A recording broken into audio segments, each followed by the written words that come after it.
Well, here we go.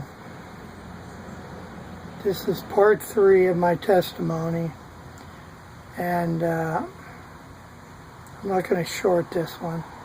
There may be part 3A and B. I'm really tired. It's only about 10 o'clock in the morning. I've been working like a dog.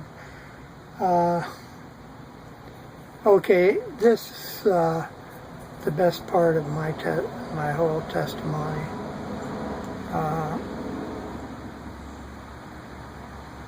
My wife would invite me to church a couple times a year, but she really didn't push me. She knew it wouldn't do any good. So I would go on Christmas, just try to make a gesture, be nice. Well, it's hard for me to do. She says, hey, we rented a bus to church. We're going to see a Billy Graham crusade down Cincinnati. And I thought, well, yeah, I guess he's an okay guy. I've never heard nothing bad about him. Been around for a long time. Fills up stadiums. So I'm rehabbing a house next to a road. I'm probably going to delete this whole video. Too much noise. Anyhow, so I went down there.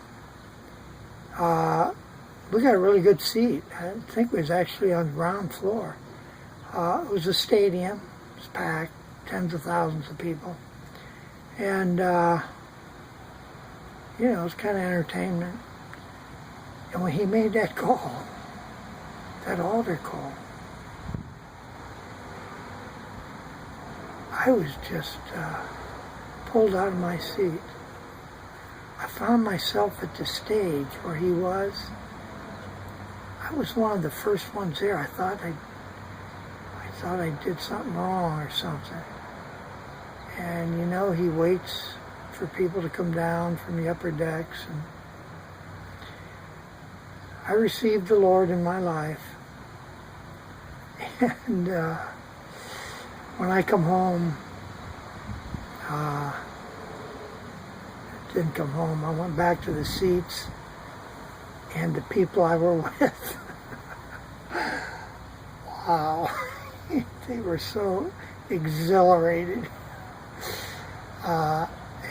They didn't expect it, and I didn't expect it. They were singing hymns the whole way home, and I'm wondering, what did I do? They've been Christians for years.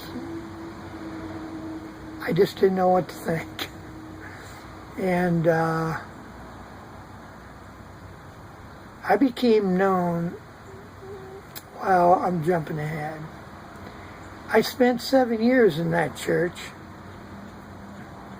in the back row, on the end, under the exit sign. Don't ask me to help. Don't ask me to pass out bulletins. No collection stuff. No nothing. I really had an attitude. As I think back, it almost seems like I resented making that altar call.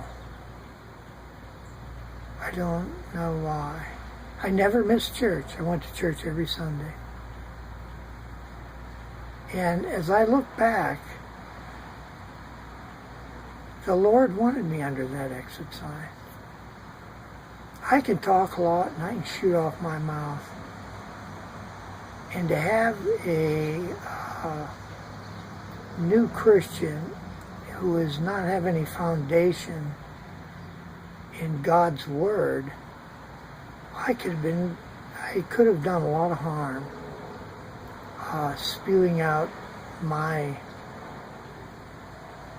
understanding of God, which wasn't too deep, I can tell you that.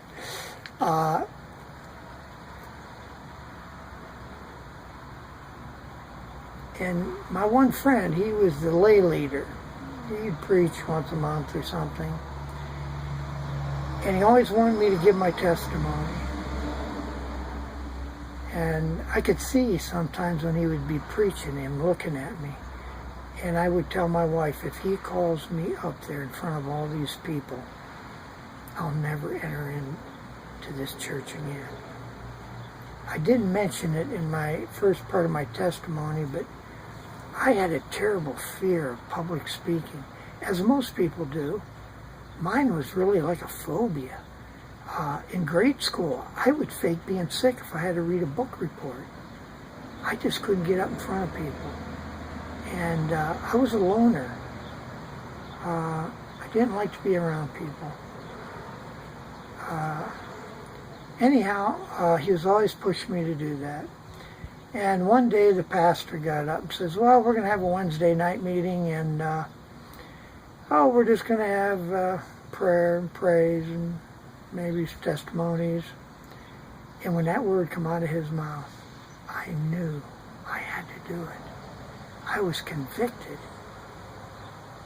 I was convicted. It scared me to death.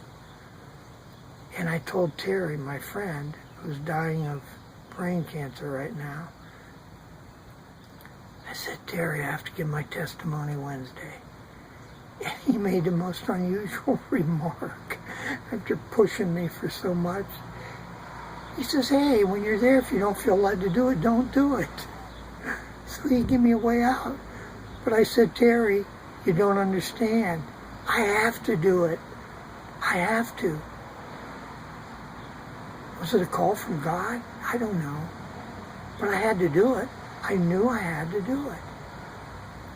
And,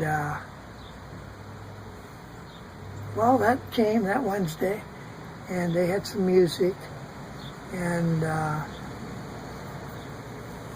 that's the way it went. And I'll resume this a little later. Some of my help came, and actually, as a Christian, he come up with a great idea for evangelism. I'm going to share that later. Okay, I'll continue this later.